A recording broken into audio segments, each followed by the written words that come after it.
Hi everyone, welcome back to my channel. I'm Tiffany Benson, one part of Team Benson, and today we are going to harvest a lot of stuff because we have a lot that needs to be dried and we just need to meal plan for the week.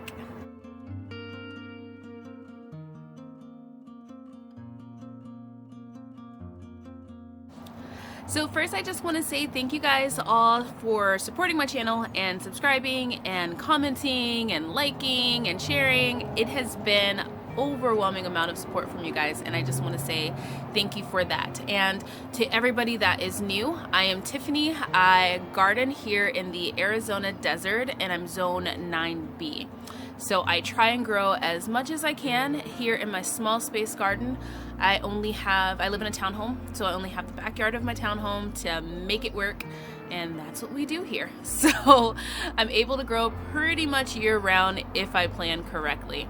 So today we have a big harvest of stuff because there's just a lot of stuff that just needs to come in, and I also need to start making some room for some of the new spring/summer plants, like some of my plants that are going to be carrying over to the summer. So I want to go ahead and get a lot of things kind of just harvested, trimmed up, and then in the next video I'm going to start pulling a lot of things that just need to come out and be done. So let's start with the greens, because guys, if you have not gotten yourself a row cover for your green bed, you are missing out. These leaves are beautiful, and it's like take a picture of it and then show everybody in your phone like they're your child beautiful. Like, they're gorgeous. See guys, this is what I'm talking about. Have you seen something ever so beautiful in your life?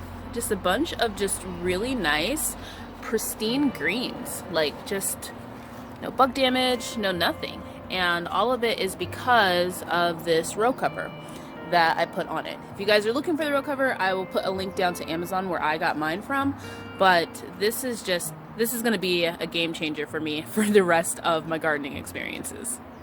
The goal was to get out here before the bees got out here, because once they come back here, they kind of take over my garden. So today I'm going to get some lettuce for Taco Tuesdays. I'm also going to get that out of the tower too as well. And then some greens, because I think I'm going to make a big pot of collard greens, and then some Swiss chard for some fish and tonight for dinner, and then the kale I'm gonna leave, and the cabbage I'm gonna trim up. So let's get started.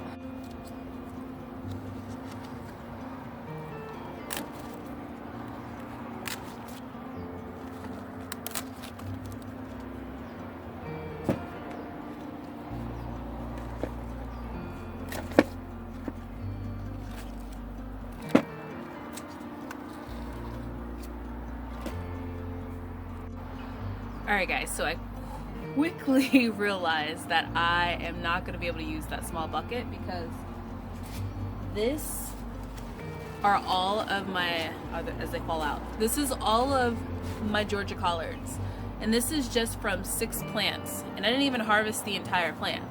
I just took the leaves off, and look at these leaves, guys. Now, if you guys have watched a harvest video of mine before, you know that when it comes to my greens, I usually have a keep bucket and a worm bucket. So ones that I keep for myself, and then the ones that have bug damage or anything like that, I just put it in the worm bin. But this entire thing is a keep bucket. I'm so excited.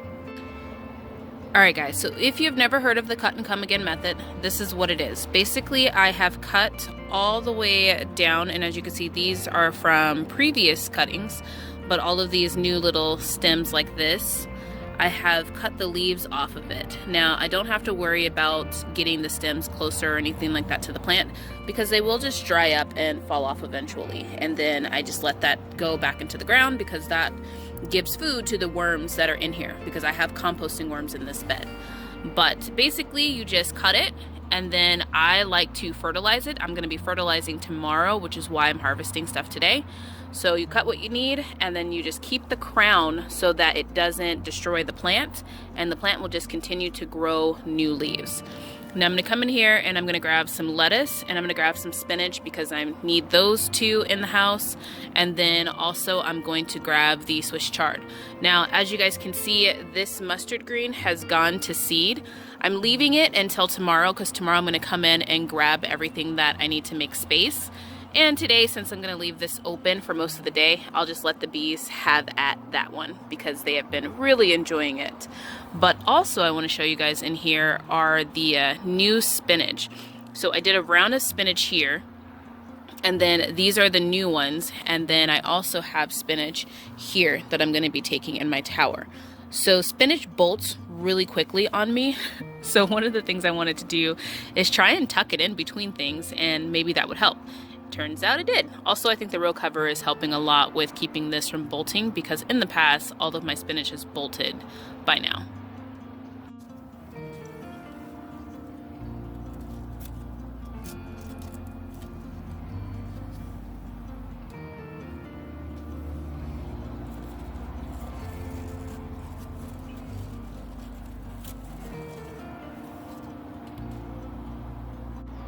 I just had to turn the camera back on to show you guys how big this spinach plant got in this Dollar Tree planter. Now, if you guys are trying to maximize your space, the Dollar Tree planters are where it's at. They're only $1, and I'm gonna show you guys once I'm done harvesting all of the spinach, just how much spinach I got out of this planter, because it's a lot.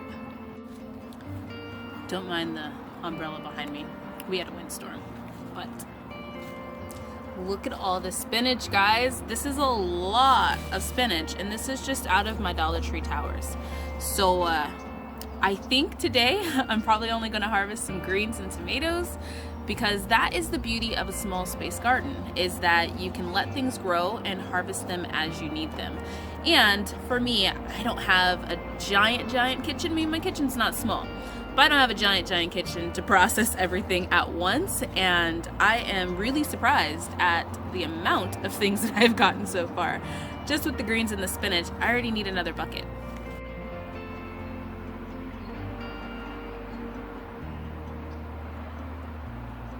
Alright guys, so I did get some Swiss chard, look at how beautiful that is, and some lettuce, but I moved out of that area and I just did it really quickly because the bees, as you can see, are buzzing around and I want to make sure not to disturb them. So I'm going to move to this side of the garden and I'm just going to grab some tomatoes because right now I have a lot of stuff and we want to make sure that we're eating it and not wasting it. So I think I'm just going to keep that on the greens and then we'll go see what else we can get in the other part of the garden.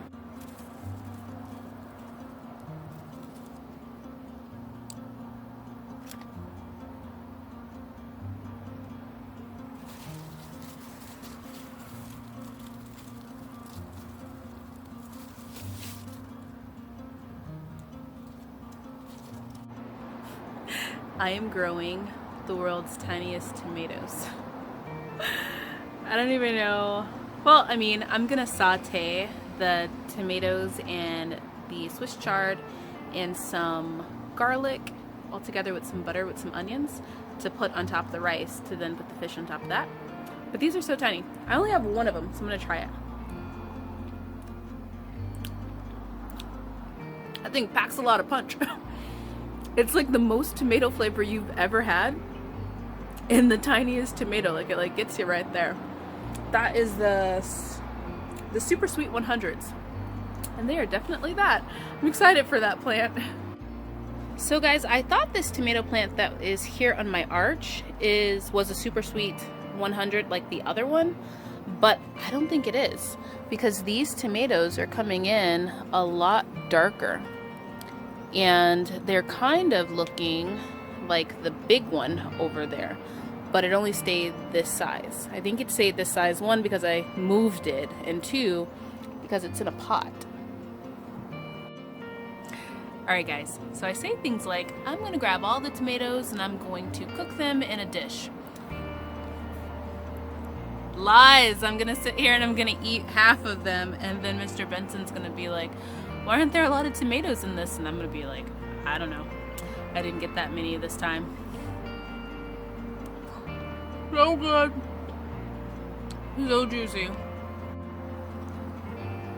Alright guys, I had to take a break because the bees were in full force and wanting their space.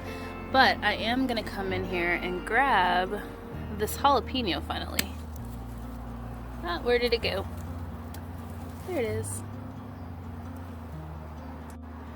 Alright, I don't want to discourage the bees from coming into my garden, so I give them their space when they require it. But the last thing I'm going to grab are some snow peas, because I have a ton of snow peas that I think if I don't eat any of them, I can actually make a stir fry. Look at all these snow peas, guys, and this is just one side. I also have another big trellis of snow peas too. Alright, this is where self-control comes into, because that's a lot of snow peas. And I only need a handful to make a stir fry, but I'm gonna keep all of them, practice that self-control. So I have a ton of things from my garden, and I'm gonna lay it all out on the table and give you guys a little once over so you can see everything I harvested today. But until next time, grow yourselves a garden, because even a small space can provide you with tons of food. Bye guys.